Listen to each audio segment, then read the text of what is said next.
자, 오늘은 뿌린 대로 거두리라 하는 제목으로 은혜의 시간을 좀 나눠보고자 합니다. 우리 속담이에요. 우리 모든 사람들이 다 농경사회에서는 가을이 되면 풍성한 추수를 하길 원하죠. 그러면 어떻게 해야 되느냐. 봄에 밭을 갈고 좋은 씨를 뿌리고 또 물을 주고 가지를 치고 등등 해야만 가을에 풍성한 열매를 맺게 되죠.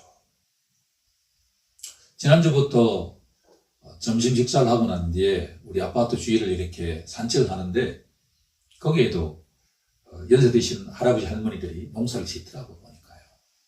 대학볕에도 불구하고 열심히 밭을 갈고 씨를 뿌리는 걸 보았습니다. 성경도 이렇게 우리에게 선포합니다. 심은 대로 거두리라 라고 말입니다. 갈라디아서 6장 7절에 가게 되면 스스로 속이지 말라. 하나님은 업신여김을 받지 아니하시나니 사람이 무엇으로 심든지 그대로 거두리라. 콩 심은데 콩 나고 팥 심은데 팥이 나죠. 콩 심고 난 뒤에 팥을 원하면 되지 않는 거예요.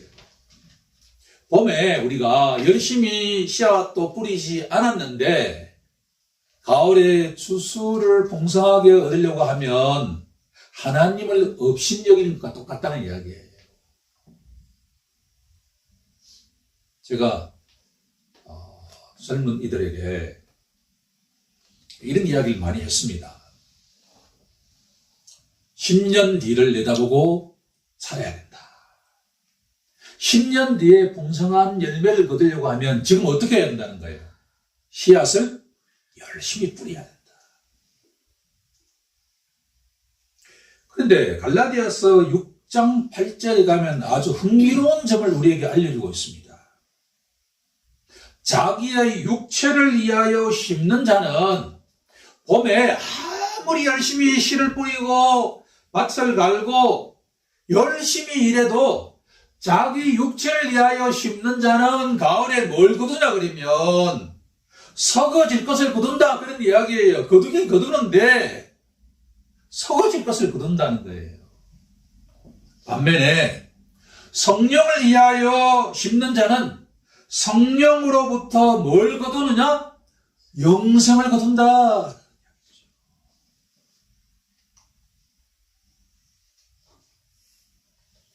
봄에 열심히 심는다고 가을에 풍성한 열매를 맺히는 것은 아닐 수 있다. 무엇을 위해서 심느냐라는 거예요.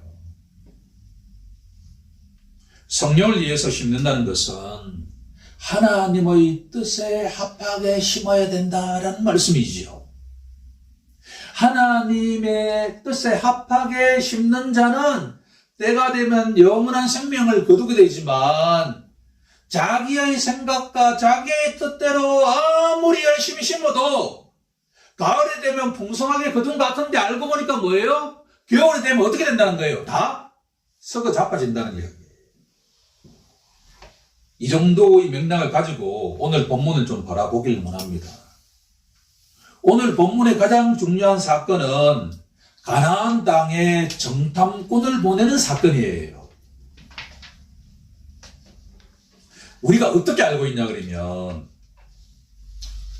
한 15일 정도면 충분하게 들어갈 수 있는 젖과 꿀이 흐르는 가나안 땅에 이스라엘 백성이 몇 년간 광야 생활을 하죠? 40년간 하잖아요. 정확하게 말하면 38년 정도 돼요. 그런데 오늘 본문을 읽어보면 하나님의 계획은 원래 광야 생활을 40년 정도 할 필요는 없었다는 거예요. 바로 가나안 땅에 들어갈 수가 있었다는 거예요. 출애굽을 했습니다. 출애굽을 하고 난 뒤에 직진하게 되면 바로 가나안 땅에 가는데 하나님께서 우회시켰어요. 그래서 시내상한으로 인도를 하고 난 뒤에 거기 얼마나 머물렀죠? 1년을 머물렀습니다. 그러고 난 뒤에 이제 북쪽으로 올라가는데 가데스 바네아라고 하는 곳이 있어요. 여기서는 가나안 땅이 바로 보여요.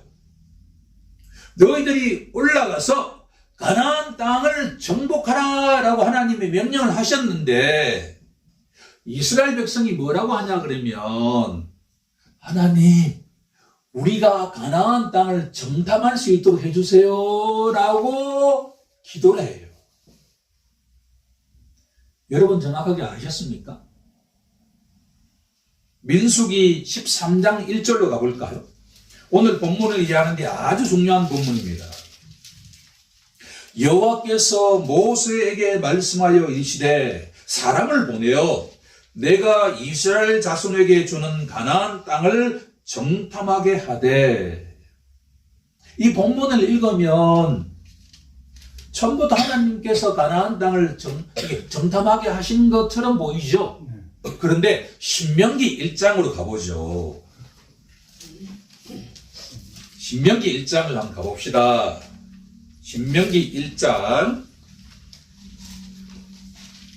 19절에 가게 되면 우리 하나님 여호와께서 우리에게 명령하신 대로 우리가 어디에 이르렀죠? 가데스 바네아에 이른 때에 하고 되어 있죠? 신명기 1장 19절 마지막 부분에, 자 이제 이스라엘 백성들이 200만 명이 달하는 이 이스라엘 백성들이 가데스 바네아에 도착했어요. 거기는 바로 위쪽이 가나안이에요. 자, 하나님께서 아브라함에게도 가나안 땅을 주겠다. 이삭에게도 가나안 땅을 주겠다. 야곱에게도 가나안 땅을 주겠다고 약속의 땅이잖아요. 그래서 자, 너희들이 올라가서 가나안을 정복하라 라고 말씀하니까 22절 같이 한번 합독해 볼까요? 시작. 너희가 다 내 앞으로 나와 말하기를 우리가 사람을 우리보다 먼저 보내어 우리를 위하여 그 땅을 정탐하고 어느 길로 올라가야 할 것과 어느 성읍으로 들어가야 할 것을 우리에게 알리게 하자 하기에, 누가 요구했죠? 이스라엘 백성들이 하나님께 요구한 거죠. 성경은 제대로 읽지 않으면 그렇게 알고 그냥 가는 거예요. 원래 하나님께서 뭐라고 말씀하셨냐 그러면 가데스 바네아에서 바로 보이는 저 가나안 땅이 너희에게 내가 약속했던 땅이니까 너희들이 올라가서 점령하라라고 말씀하셨단 말이에요. 하나님이 원하시는 건 뭐죠? 그냥 들어가서 어떻게 하면 되죠? 점령하면 된단 말이에요. 거기에 몇 족속이 있냐? 7 족속이 있었어요. 내가 너희에게 가나안 땅을 줄 텐데, 그런데 그 가나안 땅에는 이미 다른 족속들이 점령하고 살고 있다. 신명기 1장 21절 마지막 부분에 보게 되면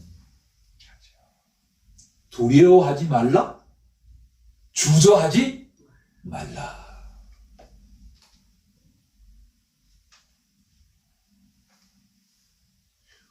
오늘날 언어로 표현해 보면 하나님께서는 이스라엘 백성들이 바로 들어가서 가나안 땅을 정복하길 원하셨는데, 그러면 광야 생활을 할 필요가 있나 없나요? 없었어요. 그러니까. 그런데 성경을 계속 묵상해 보면 하나님의 마음은 바로 가나안 땅을 정복하는 것인데, 이 이스라엘 백성들이 마음이 그렇게 움직이지 않을 거다라는 것을 하나님 아실까요? 모를까요? 아시죠? 그러니까. 어떻게 보면 광야 40년을 보내게 하는 것이 하나님의 섭리예요. 그런데 하나님의 마음은 바로 정복하기를 원하셨다는 거예요. 자, 이 맥락을 가지고 이제 민수기 13장으로 가봅시다. 이제 백성들이 워낙 기도해서 요구하니까 그래 너희들에게 가나안 정탐꾼을 보내자. 200만 명이 다 갈 수는 없으니 각 지파마다 대표자 한 사람씩을 뽑자. 몇 명이죠? 12명을 뽑게 되었다라고 하는 거예요. 루벤 지파에는 삭굴의 아들 삼무아가 선택이 되었고 6절에 가면 유다 지파에는 누가 뽑혔죠? 여분네의 아들 갈렙이 뽑혔다. 그리고 8절에 가면 에브라임 지파에서는 누가 뽑혔죠? 눈의 아들 호세아가 뽑혔다. 호세아가 누구죠? 바로 여호수아입니다. 13장 16절에 가게 되면 모세가 눈의 아들 호세아를 뭐라고 불렀죠? 여호수아라고 불렀다. 호세아가 바로 여호수아가 되었다라는 것이죠.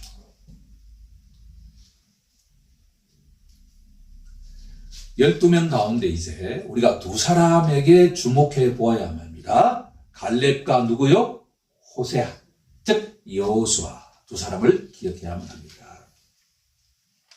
자, 그러면 우리 하나님께서 12명의 대표자에게 가나안을 정탐케 하셨는데 며칠 동안 정탐케 하셨을까라고 하면 40일 동안 정탐케 하셨죠.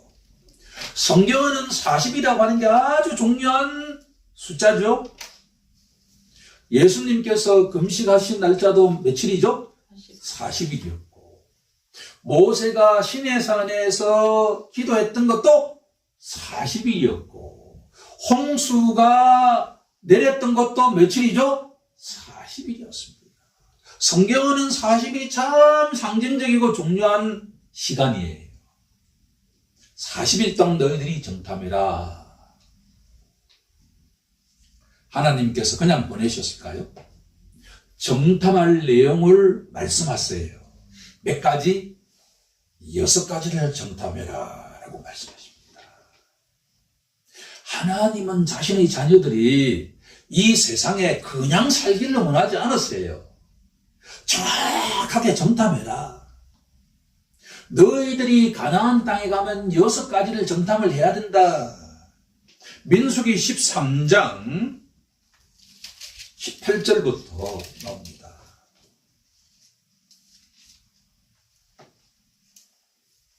그 땅이 어떠한지 정탐하라. 곧 그 땅 거민이 그 땅에 거주하는 주민들이 강한지 약한지를 정탐하라. 두 번째, 그 땅에 거주하는 주민들이 얼마나 수가 많은지를 정탐하라. 19절에 그들이 사는 땅이 얼마나 좋은지 얼마나 나쁜지를 정탐하라. 기후를 말하는 거예요. 그 땅의 기후가 어떤지를 정탐하라. 네 번째, 그들이 사는 성읍이 진영인지 산성인지를 정탐해라. 진영이라고 하는 것은 뭐냐 그러면 평지에 있는 그냥 이렇게 마을이에요. 평지에 사는 마을인지 그들이 산에 절벽 속에 있는지를 정탐하라는 이야기예요. 그리고 20절에 보게 되면 그 토지가 비옥한지 메마른 땅인지를 정탐하라. 마지막 6번째는 그들이 사는 땅이 수목이 어떠한 수목이 있는지를 정탐해라. 이번에 경북에 산사태가 났을 때 불을 끄기 어려운 수종이 있었죠. 바로 소나무였잖아요. 소나무는 불이 붙고 나면 그게 잔디 등등이 아주 이렇게 누적되기 때문에 거의 끄기 어렵다는 거예요. 수종도 바꾸어야 한다는 거예요. 6가지를 정탐케 했습니다. 하나님은 자신의 자녀들이 살아갈 가나안 땅이 어떤 땅인지를 조목조목 조사하라고 명령하셨죠. 마지막으로 그 땅의 실과를 가져오라. 그래서 23절에 가게 되면 어떤 내용이 나오냐 그러면 거기서 포도송이가 달린 가지를 베어 둘이 막대기에 끼워매고 돌아왔다라고 되어 있다. 뭘요? 포도송인데 포도송이가 얼마나 굵었으면 혼자 들지 못하고 둘이가 막대기를 메어서 들고 왔다라고 되어 있는 거예요. 자, 지금까지 이야기를 통해 가지고 이 내용이 오늘 사는 우리에게 던지는 메시지가 뭐냐는 이야기예요. 오케이. 이스라엘 백성들에게 본인들이 요구해서 정탐케 했는 것은 알겠는데 이게 우리에게 던지는 메시지가 뭐냐는 거예요. 우리는 구원받고 난 뒤에 어디를 향해서 지금 나아가고 있죠? 천국을 향해서 나아가잖아요. 천국은 공간적인 개념이죠. 왜? 천국에 누가 계시기 때문에? 하나님이 계시기 때문에 천국이죠. 그런데 이 천국은 예수님이 뭐라고 말씀하셨죠? 천국이 너희 안에 임하기 시작했다. 되게 중요한 이야기입니다. 예수 믿고 구원받은 자는 뭘 향해서 달려나가죠? 천국을 향해서 달려가지만 천국은 이미 우리 속에 임하기 시작했다는 이야기예요. 천국은 이 예배당에 임하기 시작했다는 이야기예요.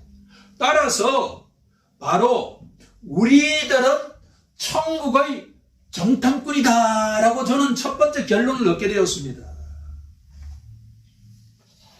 여기에 보인 우리는 하나님이 택하신 저 천국을 향해 나아가는 순례자들의 정탐꾼이라는 이야기예요.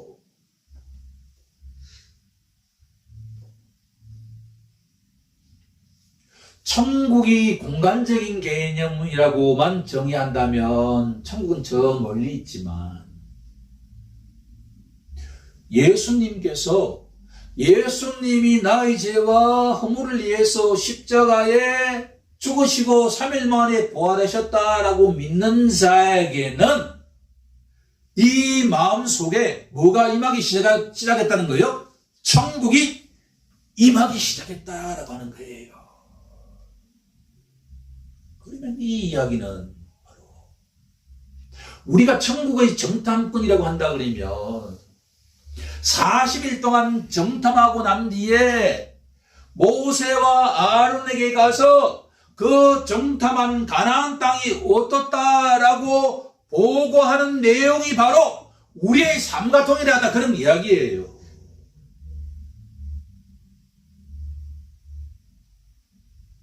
열 명의 정탐꾼들은 뭐라고 이야기했느냐? 우리가 40일 동안 가보니까 진짜 그곳은 젖과 꿀이 흐르는 가나안 땅입니다. 포도송이 하나가 혼자 들지 못할 정도로 기후도 너무 좋고 물도 좋고 살아가기 진짜 좋은 곳인데요. 그런데요, 28절에 부사 하나가 있죠. 28절에 민수기 13장 28절 그러나 그 땅은 분명하게 젖과 꿀이 흐르는 가나안 땅인데 그곳에 사는 주민들을 보니까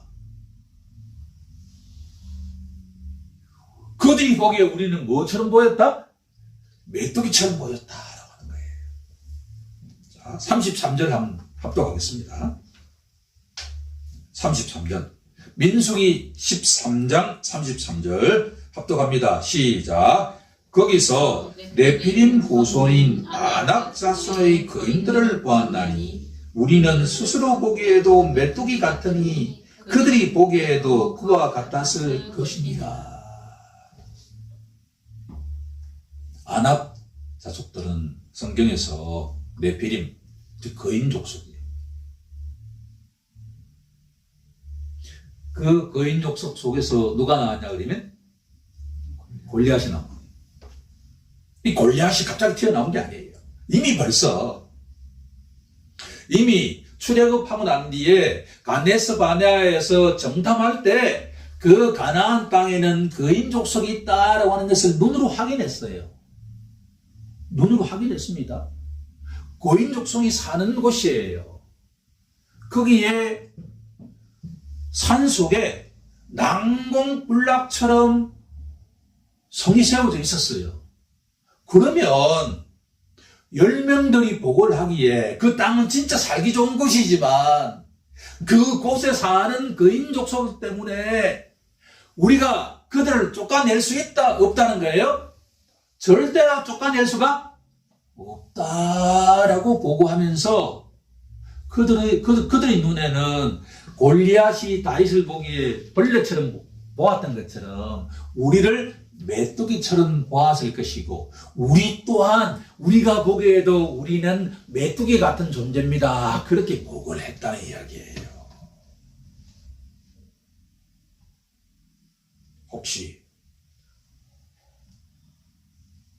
혹시 우리 주위에 예수를 믿지 않는 사람들이 우리에게 너 왜 예수를 믿냐? 라고 질문할 때 우리는 어떤 답변을 해야 할까요?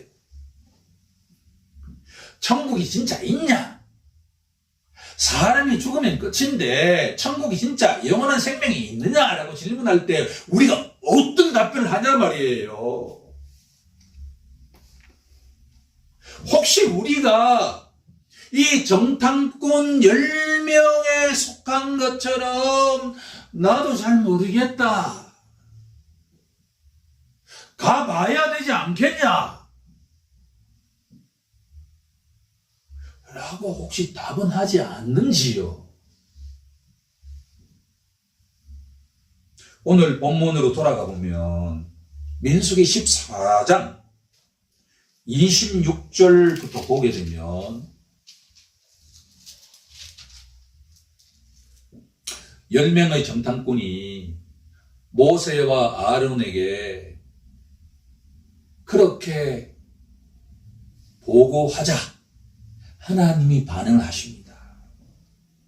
여호와께서 모세와 아론에게 말씀하여 이르시되 나를 원망하는 이 악한 회중에게 내가 어느 때까지 참겠느냐. 원망이 첫 번째 나옵니다. 이스라엘 자손이 나를 향하여 원망하는 바, 원망이 몇 번째 나오죠? 두 번째 나오죠. 그 원망하는 말을 내가 들었노라. 원망이 몇 번 나오죠? 세 번, 3타임. 모세와 아론에게 정탐꾼 10명이 보고할 때 그 모든 보고 내용을 누가 다 들으셨다는 거예요? 하나님이 다 들으십시오.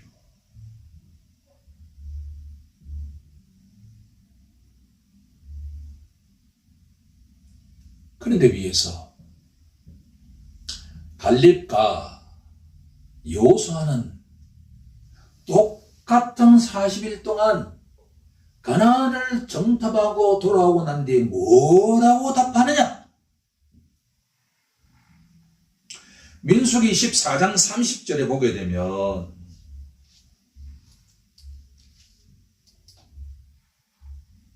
자, 13장 30절로 가보죠. 민수기 13장 30절을 먼저 한번 보도록 하겠습니다.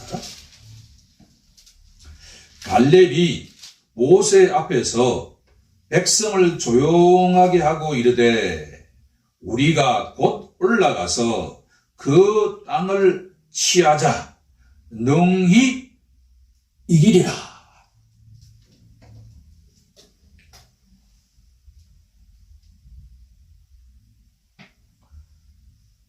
이 성경 본문을 묵상하면서 우리나라에 임진왜란이 일어나기 1년 전에 통신사를 일본에 보냈습니다. 조정에 이런저런 세작들을 통해서 일본이 전쟁을 준비한다라는 소문이 막 들려왔어요. 선조가 통신사 일행을 정사 황용길, 부사 김성일 일행을 10개월 정도의 정탐하기 위해서 보냅니다. 일본에 머문 시간이 10개월이에요. 임진왜란이 1592년에 일어났으니까 1년 전 1591년도에 보냈어요. 일본이 아주 외교적인 결렬을 많이 저질렀어요. 그게 일종의 하나의 전략이죠. 그런데 그 내용을 제가 유성룡 전기를 일전에 읽은 적이 있는데 그 내용을 읽어보니까 일본 측이 아주 무례하게 대할 때 정사 황용길 일행은 거기에 너무나 김성의의 눈에는 보기에 치졸하게 반응했다는 거예요. 벌벌 떨었다는 이야기예요. 야, 일본이 이미 전쟁 준비를 다 끝냈다. 도요토미 히데요시를 한번 이렇게 보니까 그 눈빛이 보통 눈빛이 아니단 말이에요. 사람은 작은데. 그런데 김성일은 본인도 그것을 알았지만 사대부 가문의 그 양반의 꼿꼿한 자세로 호통을 쳤다라는 이야기예요. 그런데 정작 돌아와가지고 벌벌 떨었던 정사 황용길 일행은 일본이 이미 전쟁 준비를 끝냈다. 시간 문제다. 라고 보고하는 데 비해서 그렇게도 채통을 지키고 꼿꼿했던 부사 김성일 일행은 내가 도요토미 히데요시를 만나보니까 별 볼 일 없습니다.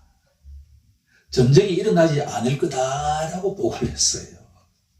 그런데 조선의 당시에 세력 판도를 보니까 정사 황용길 일행은 서인에 속했고 부사 김성일 일행은 동인에 속했는데 당시에 권좌를 누가 잡고 있었느냐? 동인이 잡고 있었단 말이에요. 조선의 조정이 이 사람들이 원래 그래요.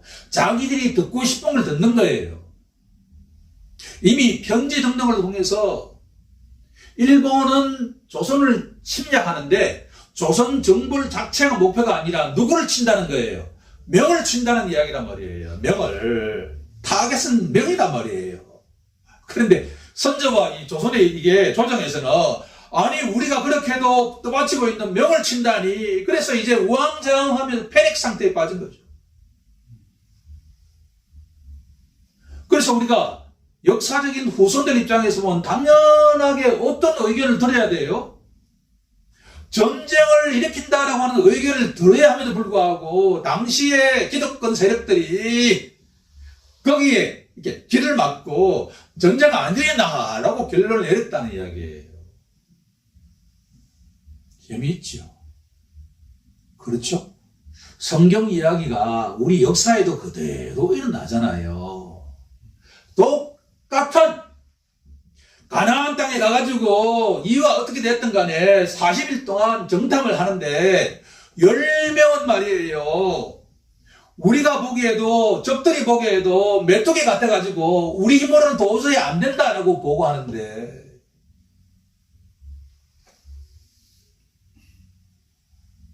갈렙과 여호수아는 가나안 땅은 진짜 젖과 꿀이 흐르는 땅이긴 하지만 우리가 가면 아무리 거인족 아낙족 속이라 하더라도 우리가 물리칠 수 있다 라고 선포했던 이유가 뭐냐는 이야기예요. 이유가 뭐냐는 이야기예요. 10명은 뭐에 지배를 받았죠? 눈에 보이는 것에 지배를 받았다. 그런데 갈렙과 여호수아는 뭘 의지했죠? 눈에 보이지 않는 누구를? 하나님을 의지했다라고 하는 거예요. 200만 명에 달하는 이게 이스라엘 백성들이 출애굽하게 된 근본적인 능력은 어디에 있죠? 하나님께 있잖아요. 홍해 바다를 마른 땅처럼 건넜던 능력은 어디에 있죠? 하나님께 있잖아요. 출애굽시킨 것도 하나님이요, 만나를 주신 분도 하나님이요, 홍해 바다를 마른 땅처럼 건너가게 하신 분도 하나님이라면 가나안 땅을 정복하는 것도 우리 힘이 아니라 누구에 의해서 정복이 가능하다는 이야기예요? 하나님에 의해서 가능하다라고 하는 거죠.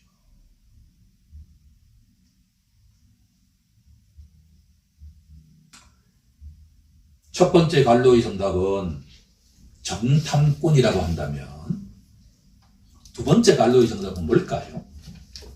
어떤 보고는 멸망을 낳는다. 원망의 보고는 멸망을 낳는다.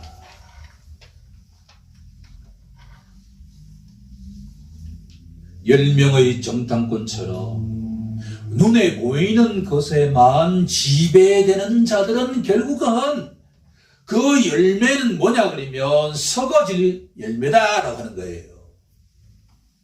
하지만 갈렙과 여호수아는 어떤 보고를 했죠? 믿음의 보고를 했죠.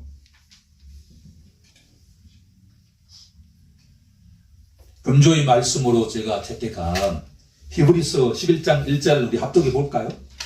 시작. 믿음은 바라는 것들의 실상이요 보이지 않는 것들의 증거니. 믿음은 증거인데 뭐에 대한 증거라는 거예요? 보이는 거예요? 보이지 않는 거예요? 보이지 않는 것의 증거다. 저는 히브리서 11장 1절의 말씀이 이렇게 깊은 의미를 갖고 있는지 이번 설교를 준비하면서 제대로 알았습니다. 결국 믿음이 있다라고 하는 것은 뭐냐 그러면 이 결론을 내립니다. 이스라엘 백성들은 지금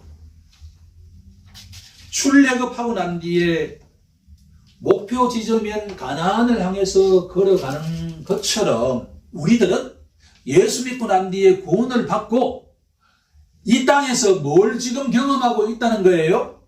천국을 경험하고 있다라는 이야기단 말이에요. 이게 남의 이야기가 아니라 누군가 우리에게 천국이 어떤 것이냐 물을 때 10명처럼 답할 거냐 2명처럼 답할 거냐에 대한 이야기란 말이에요. 눈에 보이는 것에만 이렇게 집중하게 되면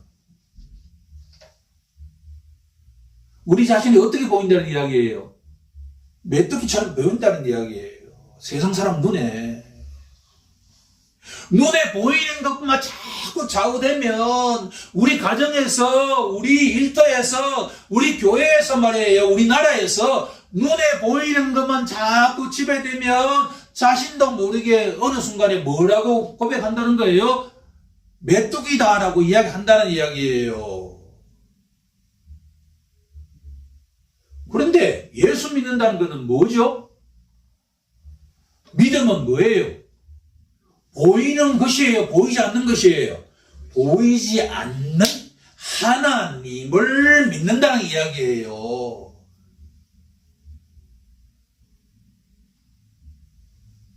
순례길은 등산만 우리 해도 오르막 내리막이 있잖아요. 그렇죠? 오르막 내리막이 없는 등산 코스는 없어요. 내리막이 될 때 우리 눈에 보이는 것만 좌우되면 자기도 모르게 어느 순간에 메뚜기가 된단 말이에요.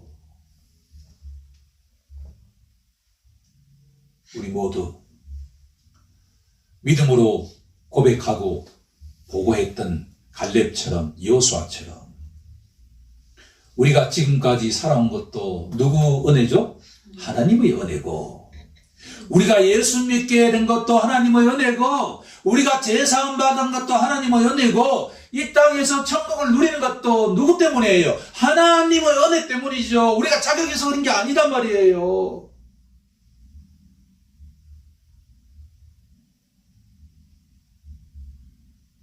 결국 이스라엘 백성들이 그 광야 40년을 생고생을 하게 된 것은 누구 때문이에요? 바로 자신들의 눈에 보이는 것에 좌우된 그 불신앙 때문이다라는 이야기죠.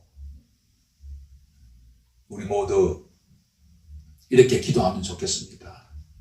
하나님, 우리도 이스라엘의 그 10명의 대표자가 되지 않고 2명의 대표자가 되게 해달라고 우리 다 함께 공성으로 기도하는 시간을 갖도록 하겠습니다.